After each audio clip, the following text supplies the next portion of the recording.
very greats, as many of you know, of our local Bonic culture here.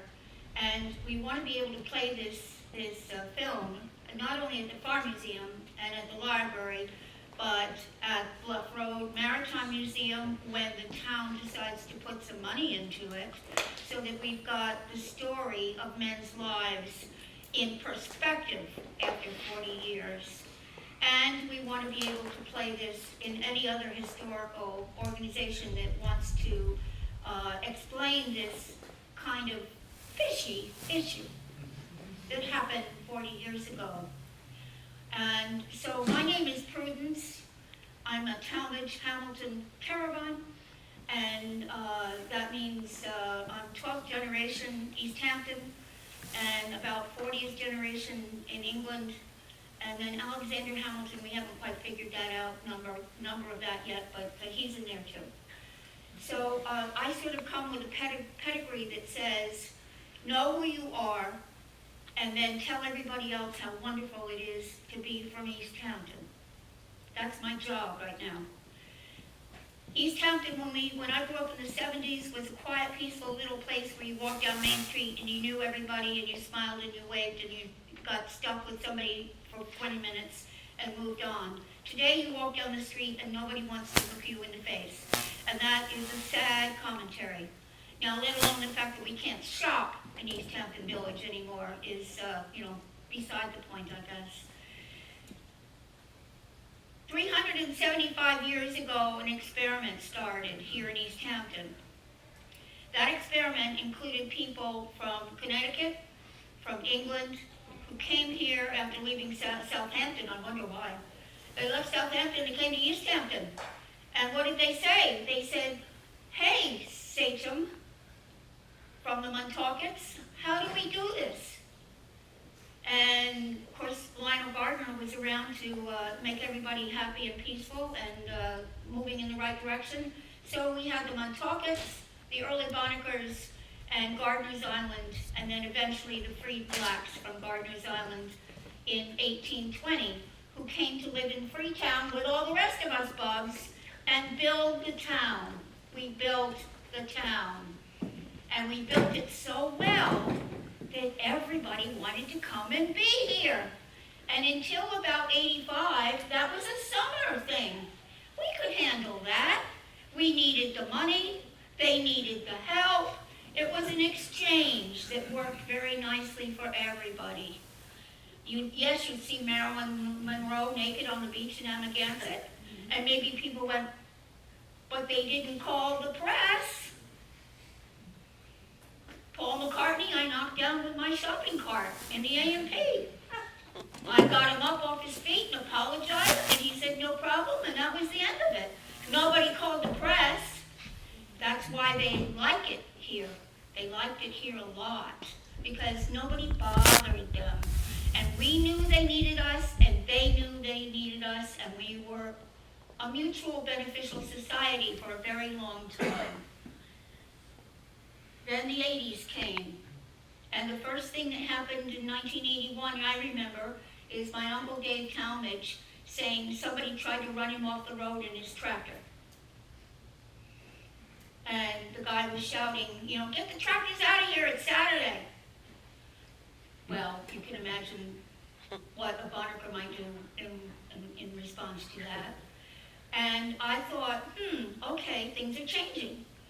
Well, in 1982, I was asked to run for trustees, which is when I met this man. And I began to hear about striped bass. And I realized that things were changing a lot, and that we had a lot to lose, and a lot that we needed to hang on to. And at that point, we began to see things change. The land became more valuable. The farming families cried all the way to the bank. The fishermen just began to cry. And it was a long, hard slog, as Arnold will tell us, taking the whole concept of striped bass from East Hampton to Albany, to Washington, up and down the eastern seacoast, and ultimately to its demise, which sadly was known more or less in advance. I would like to read to you something from my friend Fred Thiel, who wishes he could be here. I regret that I am unable to attend today's presentation by Arnold Leo with regards to the fight of our commercial fishermen in Albany over the striped bass, a fight which still continues in many ways to this day. In those days, it was portrayed as a battle for the conservation of the striped bass, but really, it was a fight of who would bear the greatest burden of that conservity, the recreational fishermen or the commercial fishing industry. At stake was not just a local industry or economic viability of local fishermen, but the traditions, the history, and the way of life on the east end of Long Island. Too often, this battle was seen in Albany, not in terms of our way of life, but solely in political terms. Simply put, who had the most votes? Recreational fishermen had representatives from up west representing them, while our community industry was concentrated in the sparsely populated East End.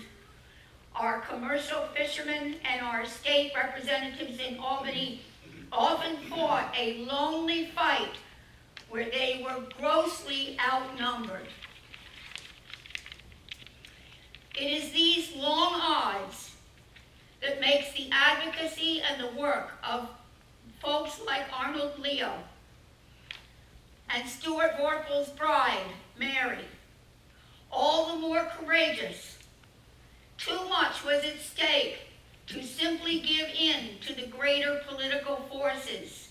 They took on not only a powerful lobby from the West, but the likes of General Electric and the havoc wrought by their dumping PCBs into the Hudson.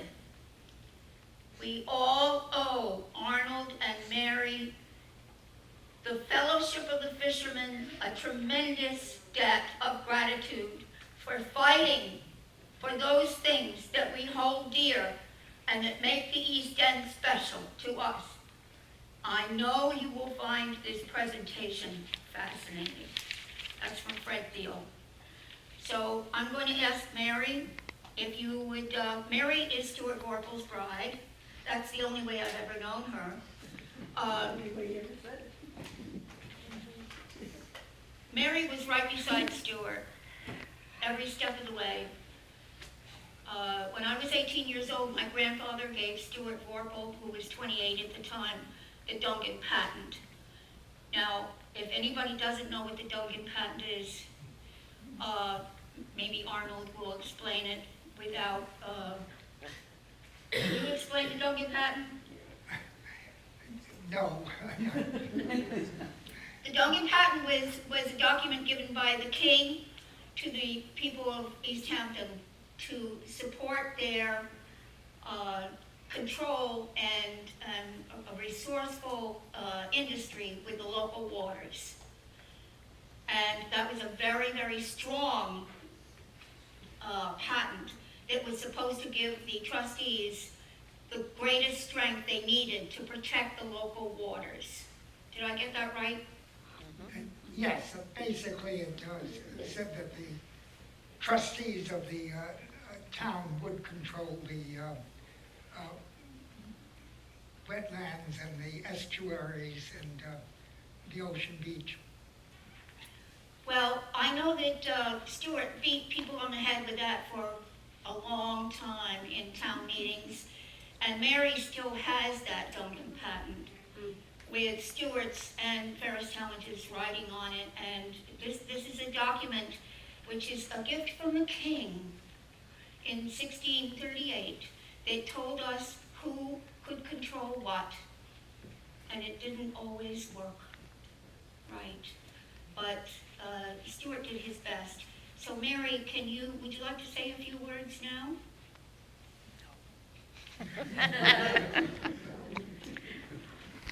I don't know. I mean, Stuart fought right to the end and never won. It Can was everybody always, hear Mary? it all got dismissed. It got thrown out of court each time he fought. And he sat in this library the first time and wrote his own brief and went to court with it. But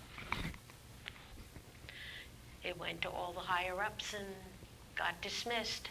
He never got charged. He got dismissed because they were afraid of it. They wanted to put Stuart in jail, basically, for disrupting what they felt were the new laws and regulations. And Arnold, would you like to say a few words? Well, no, not really on that. I was going to give a sort of short history of Go for it. how we got to where we are. Go for it. And I'd rather do that. First of all, you're not looking at a Boddicker. I grew up on the Upper East Side. I went to the Bronx High School of Science.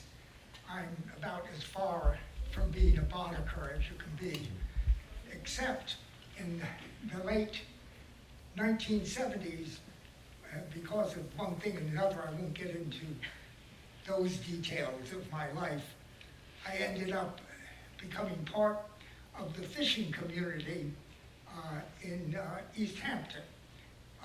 And the Baymen's Association, because I knew how to use a typewriter, they elected me secretary of the Baymen's Association. And so I got very active, and it became probably the single most important period in my life. But let's go to the Baymen. Just to give you some idea, after World War II, many men who had been overseas came home, and there really was not very many ways they could make a living. And we're now talking about the late 40s and early 50s. But East Hampton, its estuaries and its bays were blessed with an incredible wealth of shellfish. And I believe, I've heard reliably that in the early 50s, there were at least 100 East Hampton men making their basic living off harvesting hard clams. And of course also, oysters and mussels and some bay scallops. Back then, the bay scallop wasn't as important as it later became. But the hard clam, the quahog, was incredibly important. And I know that from my own experience. I've owned a property on Girard Drive on Accabonac, and since 1965. And in the beginning, you could just walk on the clams in Accabonac Harbor. It was unbelievably abundant. So those guys were making an okay living shell fishing, and this is in the 50s. And some of them began to become concerned that the new developments were damaging the harbors and the wetlands, and they began to speak up. There were some strong voices among them, Milt Miller and an outsider like myself, Jimmy Rudershand was very vocal. And they would go to the trustee meetings and they would complain about, the bulkheads and the docks and the damage being allowed to the wetlands. So they decided they need to have an association. In 1957, in young Billy Lester's basement, a group of not more than about 10 baymen got together and decided they had to have an association, and then they would be politically active.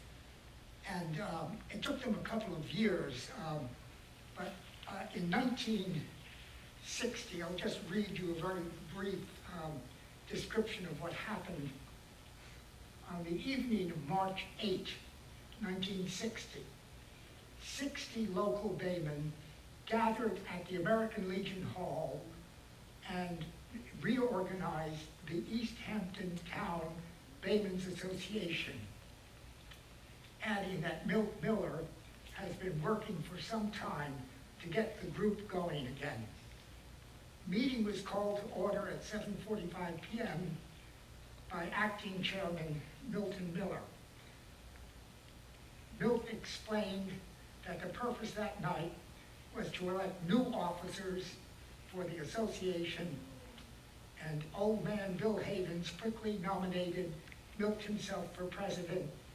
This was followed immediately by Ted Lester's nomination of Howard Miller, a Springs bayman who worked the summer season as the captain at the Devon Yacht Club. In this position as manager of operations, Howard had learned to deal with the sometimes baffling ways of society.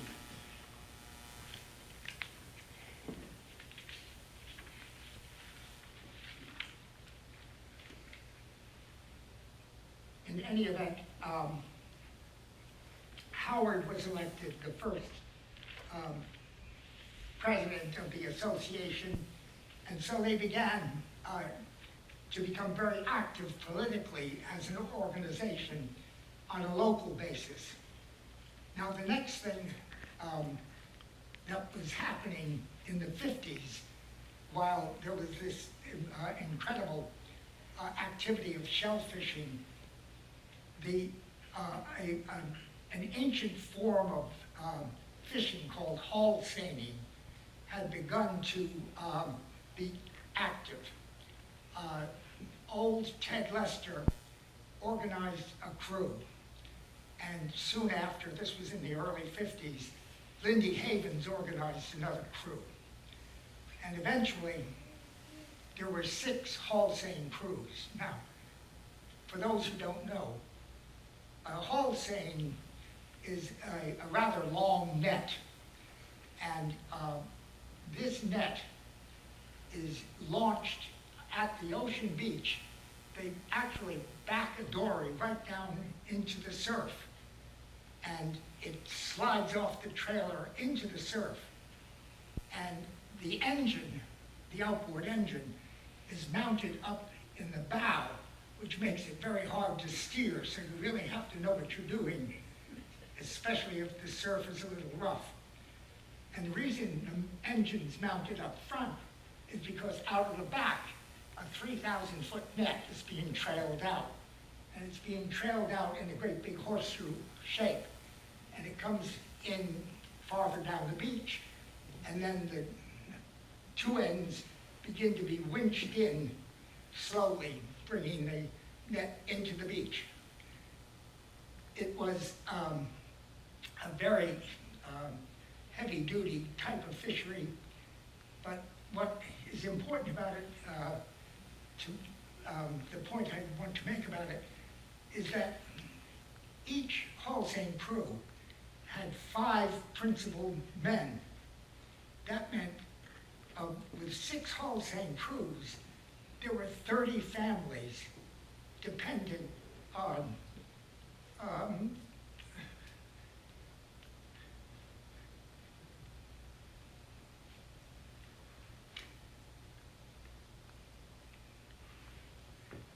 that were dependent on the hull seine fishery. Okay, so for a long time, don't forget this was going on in the 50s, the 60s, and the 70s. Now, what also was occurring, which became eventually a very large problem, is that after the war, the recreational fishing, sports fishing, began to grow. More and more people could afford outboard motorboats. They had more free time to go fish. And the recreational fishery became very large. Now, the principal fish for both the wholesale fishery and the recreational fishery was striped bass. There was really good money to be made with striped bass, and the striped bass was highly prized by the recreational fishermen. So, as things went along, and the recreational fishery grew larger and larger, the fishery managers began to realize that they had to curtail the amount of striped bass that were being caught, or the abundance would be affected by taking too much of the spawning stock out of the waters, you know. So it then became a question, okay, well, if you have to allocate the striped bass catch, how do you allocate, and to whom do you give how much share? So, of course, as Fred's little message made clear, the sports fishing industry had far many more politicians working for them in Albany than the commercial guys. And there came, I mean, just one example, we used to go up there, a group of us from the Baymen's Association, and try to lobby the various politicians to, you know, not be too hard on the commercial fishermen. But there was Owen Johnson in particular, a senator from up Island. There was a very important vote at one point where the vote was, are we going to stay with an 18-inch size limit for the striped bass, or are we going to go up to a 24-inch limit on the striped bass, which would have been very hard for the commercial, well, especially the pound trout fisheries and also the wholesale fisheries. They would have lost a significant amount of the catch of striped bass.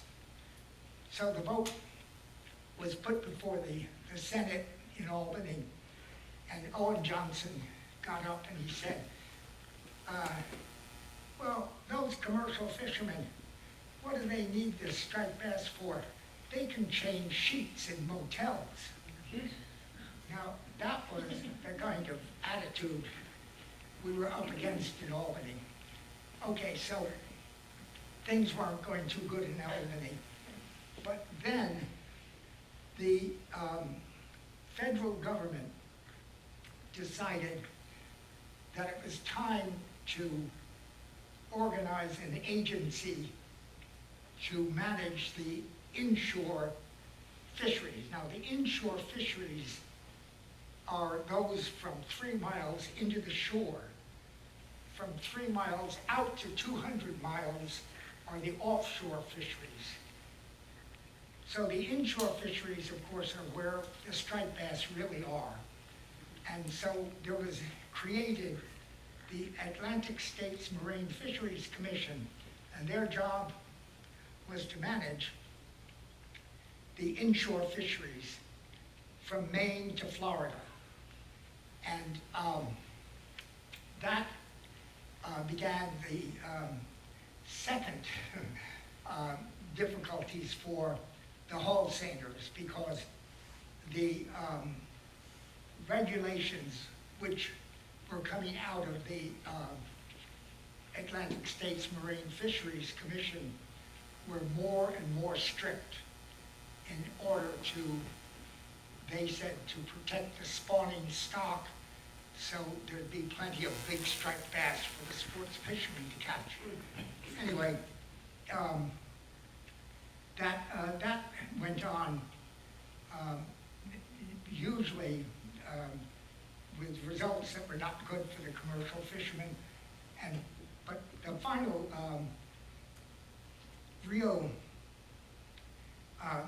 blow to the Hall Seining fishery was when the sports fishing lobbies in New York convinced the New York Department of Environmental Conservation that striped bass should not be allowed to be caught with the Hall Seining. So it was outlawed to use the Hall Seining, which was, of course, the traditional means of catching the striped bass, but it was made illegal to catch them with the Hall Seining. So, in the middle of all these battles, this is the last points I want to make about this. The town became very supportive of the commercial fishermen.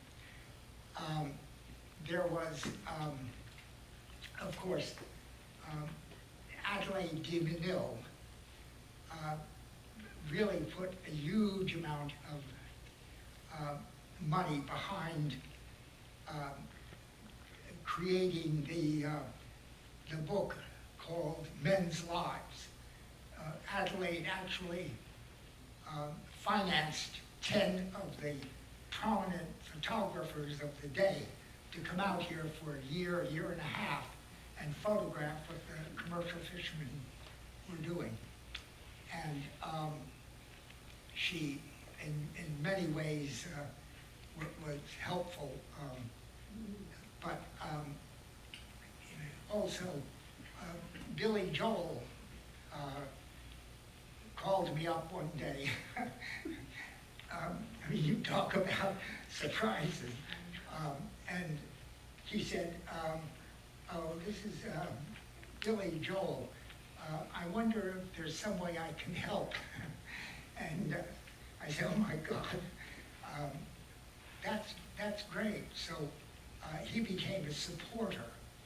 And he did a couple of things that were like really incredible. He got us in to see Governor Cuomo, Mario Cuomo. I mean, my humble self met in Mario Cuomo's office with him 3 times because Billy Joel said, Mario, if you meet with Arnold, I'll come and play music at your next fundraiser. That worked very well. So, I'm just telling you a couple of these, things, just to give you the idea that this was a very big battle. And it was, well, today, striped bass can be caught by commercial fishermen if they use gill nets or in their pound traps, but they can't use the Hall Seining, So, but the number that they can catch is ridiculously small.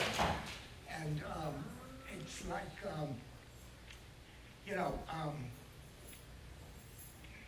amazing that some elements here and there of the traditional fishing community, and that's what it was a community.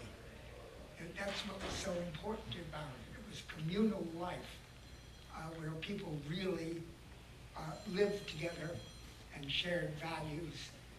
And in any event,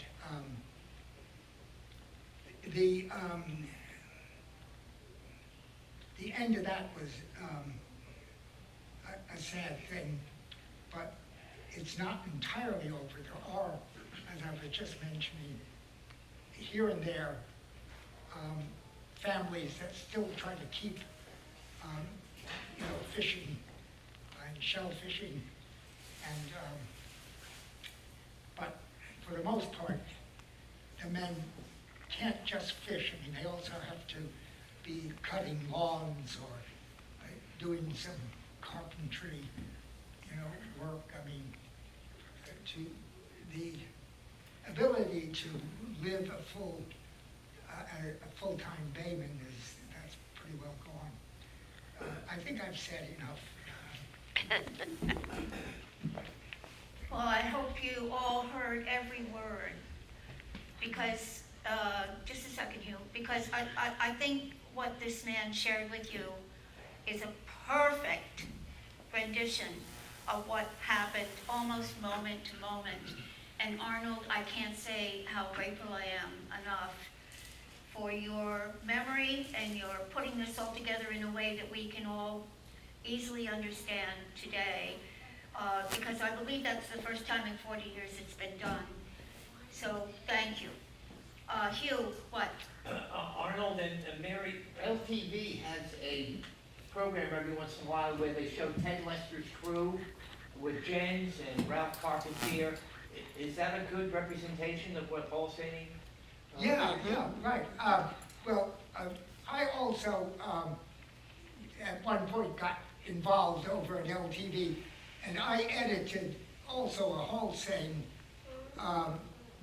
documentary that shows two Holstein crews. Dan King's Holstein crew, that's the one, the steel dory that's painted with an American flag, and Calvin Lester's crew on a different day, Holsteining. So there's also that documentary at LTV. And by the way, I got a phone call 2 weeks ago from Jens Lester, and he said, I see you got Stuart's boat. And I said, yeah, Charlie Motter brought it over 3 days before Christmas. They got it out of Norma's backyard. He called her at the hospital and said, Mom, the boat's arrived at the farm. She said, thank God. She died the next day. Norma Edwards Lester.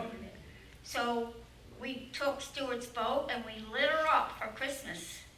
Lit up North Main Street. Jens Lester calls up and he said, I see you got Stuart's boat. I said, yes, we do. I'm glad to have it. And he said, well, do you want my boat? And I said, in the back of my mind, I'm hearing the town board saying, this is not a boatyard. This is not a boatyard. And I said, sure, we'll take it. He said, thank God, because I was going to fill it with stones and put it in the bay. So we have it. And I'm not saying we want more, but I'm saying we've got more boats and Jens Lester's boat.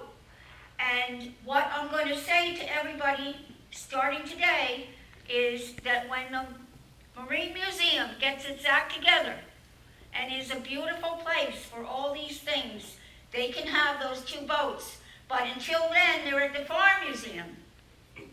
And they'll both be lit up for Christmas, all right? So I may need you to swear to that now someday, okay? They're going to the Marine Museum, Steve, when you get the place all spiffied up, because that's where they need to be with the King boat.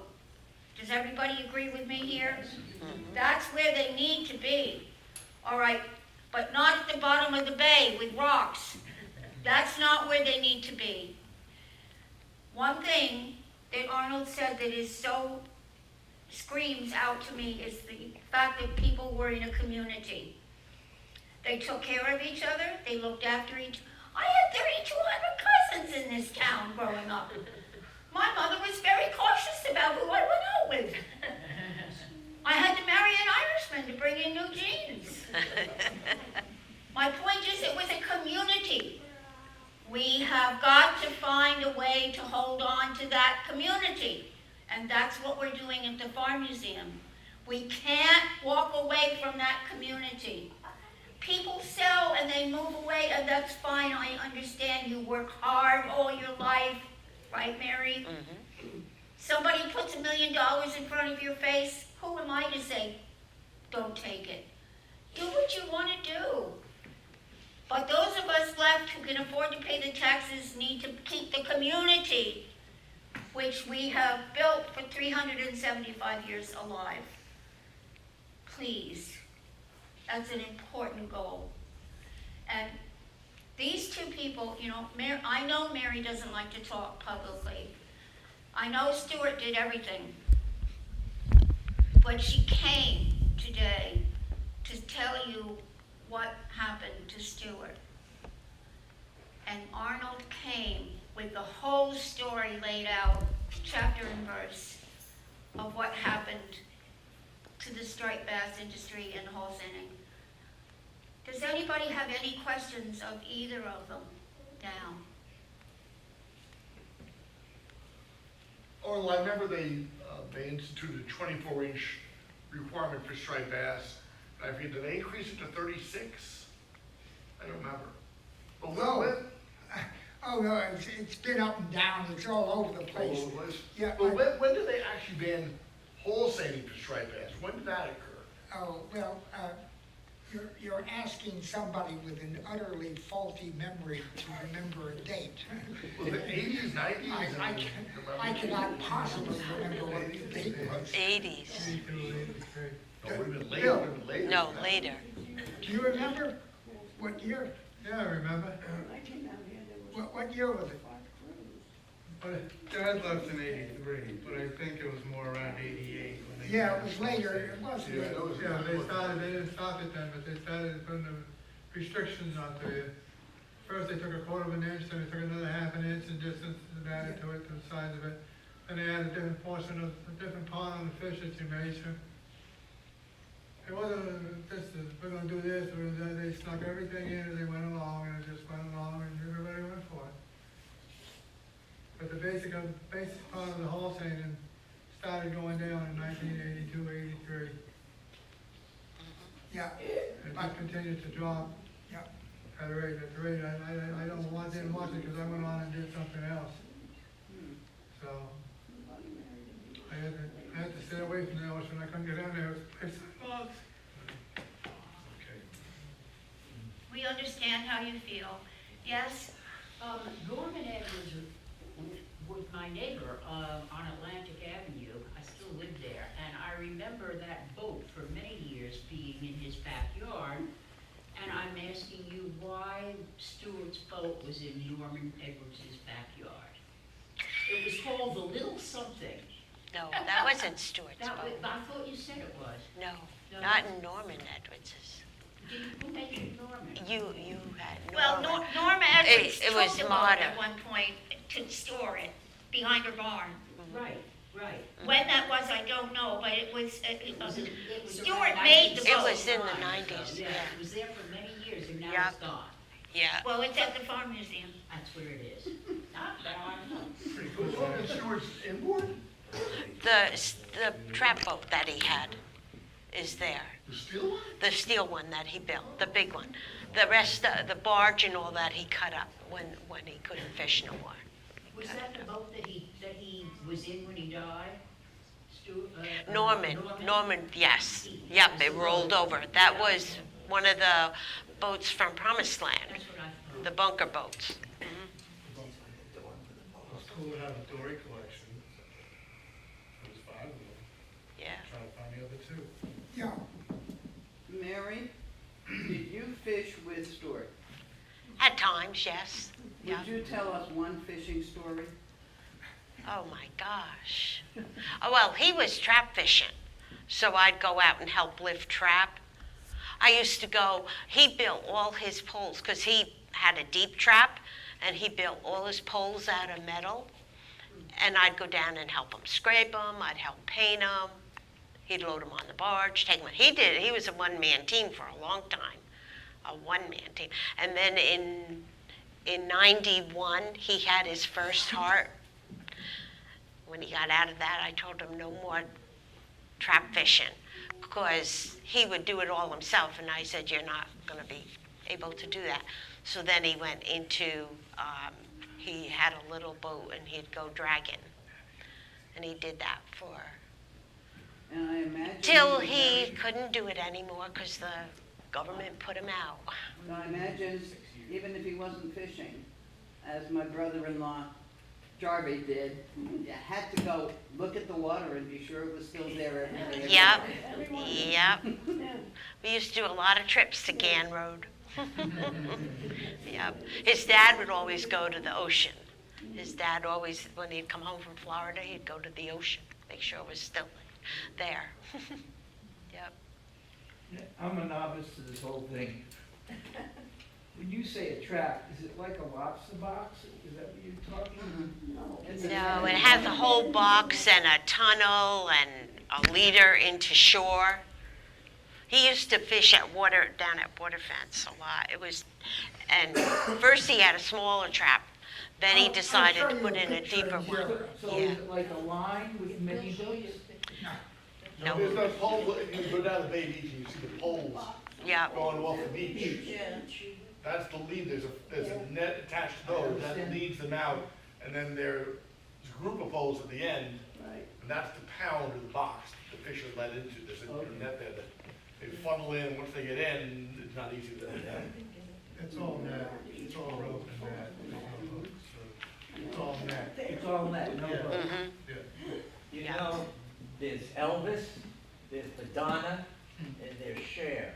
And when you say Stewart, everybody knew who you were talking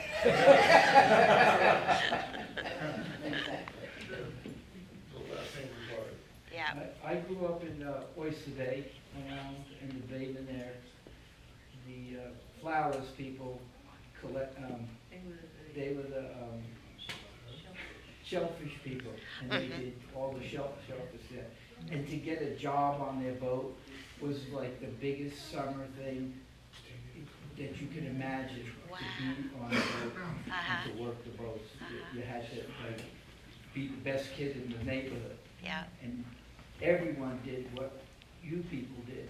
I remember doing things as a kid, and somebody would open up their front door and go, "When I see your mother in church on Sunday, I'm going to tell you what," and you'd be like frightful all week because you didn't want to go to church because somebody was going to come up to your mother, and your mother was going to tell your father, and you were going to get beaten after dinner. You know, and she grew up out here since the 60s. Her father came here, and her grandfather came here with the 13 kids and would go to heaven. We have pictures of it in the 20s. They would go to Heaven State Park. Well, I was originally from Westbury, Long Island. I don't know if anybody knows where that is. Mhm. But that was where, what was I getting And he had this tent from World War to? I. Oh, yeah. And he had a 24 Dodge. We have a picture of it. He put the tent on the side of the running board, but the only problem, he smoked the pipe. Uh-huh. And And he would- burnt the he tent. would touch the, Yeah. clean the pipe out, and it And would the burn tent the went tent. I have pieces of the tent still. Uh-huh. That we like, Oh, it's yeah. like mortalized, and you don't touch it because it's, Yeah. whatever. Yeah, So Stuart's dad trap fished first, and then Stuart was in the Coast Guard, and then his dad had his first heart attack, and he had to come out of the service, out of the Coast Guard, and then he got trap fishing, and then in the meantime, my father-in-law, Stuart, Big Stuart, he started Stuart's Fish Market in Namaganset. Oh, we always used to do that. Steve? The big thing was to go there for scallops every year. For $3, you would get a little. No, that was up the street. It's the 30th anniversary of the protests along at the beach, bringing the dory out onto the beach. And Billy Joel? With Billy Joel, and could you talk about just who organized that, how it got I started? did. You? Wow. Yeah, Well, could you tell everybody about 30 sort of years what happened and how it all unfolded? well, we were going to protest that we were not allowed to catch the striped bass, okay? So And Billy Joel agreed that he would come down on the beach with us. And when the whole same crew, it was Dan King's crew, brought the net in, and there were striped bass in it. And some of us went down, including Billy. We made sure Billy got down and got a striped bass. And so we, got striped bass, and we marched up the beach. And the Department of Environmental Conservation, who was well informed what we were about to do, they gave us all tickets. Those of us who had a striped bass that day. And but they dismissed all the charges later. They didn't want to allow there to be a big public trial with Billy Joel getting fined for having a striped bass. That didn't look too good, So that's what it was. He was always a bayman from when we lived in Oyster Bay. He lived right He there. lived right there, and when he did his first album, it was called Something with the glass windows. Windows. He lived in Cold Spring Harbor, and the girls would say, "Hey, could you take me out in your boat and pet me, want to scream for Billy?" And he would come on his deck and wave. And he was always a bayman from the time he was a kid, and he played in this round Quonset hut in Oyster Bay.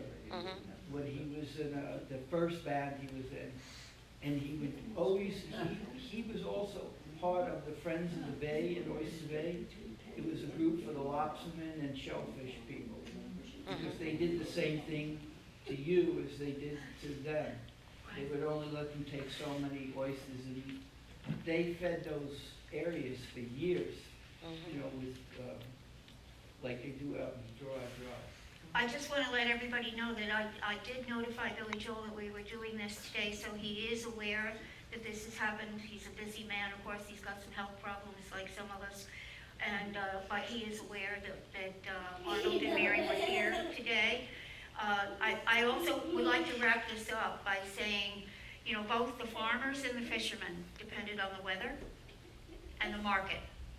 And I grew up hearing my father and my grandfather talking about the markets on a daily basis. They had to watch the New York markets. Well, the fishermen had to watch the New York markets too, because the Long Island Railroad took everything to New York, right?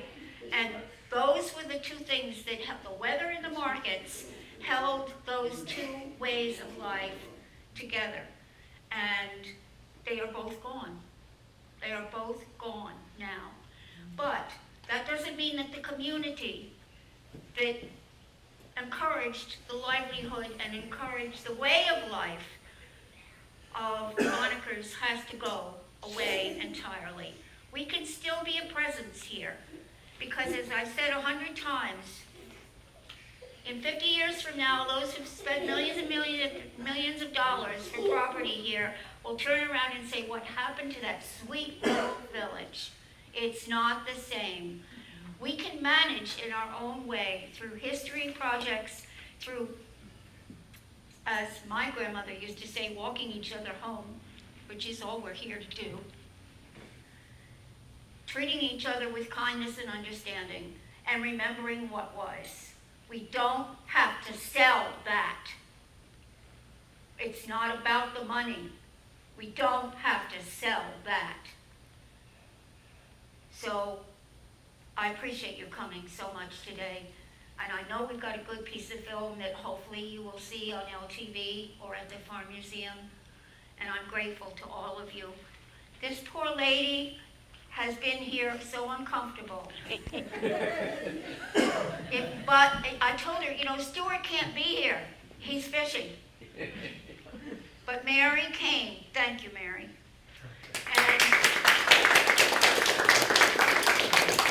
And this man really laid it out so perfectly for all of us. Thank you, Arnold. Thank